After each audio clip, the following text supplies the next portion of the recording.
जय जोहार। आप मन देखा तो न्यूज प्लस 21 में हो अपन के संग ललिता चक्रधारी। चलो शुरू कर थन बिहिनिया के एक खबर। आज मनाए जाते देश भर में महाशिवरात्रि के पर्व। शिवालय में गूंजिस हर हर महादेव। शिवरात्रि पर कुलेश्वर महादेव के विशेष पूजा। राजिम माघी पुन्नी मेला के समापन में सीएम भूपेश बघेल हो ही मुख्य अतिथि। छत्तीसगढ़ में डीएनबी के सीट भरिस। मेडिकल में पोस्ट ग्रेजुएट डिप्लोमा पर 3 जिला अस्पताल न मान्यता। अभी केवल एक अस्पताल में है कोर्स। रूस यूक्रेन जंग में फंसे भारतीय ला लेके एक फ्लाइट आइस। मुंबई एयरपोर्ट पहुंची 182 यात्री। तुर्की के रूस पर बड़े प्रतिबंध। अपन कब्जे वाला ब्लैक सी के क्षेत्र में रूसी सैन्य जहाज की एंट्री रोकिस। अमेरिका है संयुक्त राष्ट्र के 12 रूसी राजनयिक ला निष्कासित कर 7 मार्च तक छोड़ना हुई US. 2022 international ice hockey championship ले रूस सस्पेंड। 2023 यूथ चैंपियनशिप के मेजबानी घलो छीने गई। डेट शीट जारी। सरकारी स्कूल में 10वीं 12वीं के प्री बोर्ड परीक्षा 10 मार्च ले हुई शुरू। 2 शिफ्ट में हुई एग्जाम।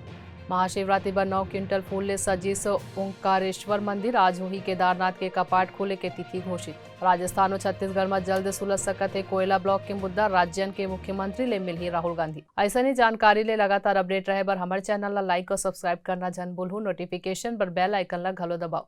देखत रहो न्यूज प्लस 21 आप मन के हक की बात।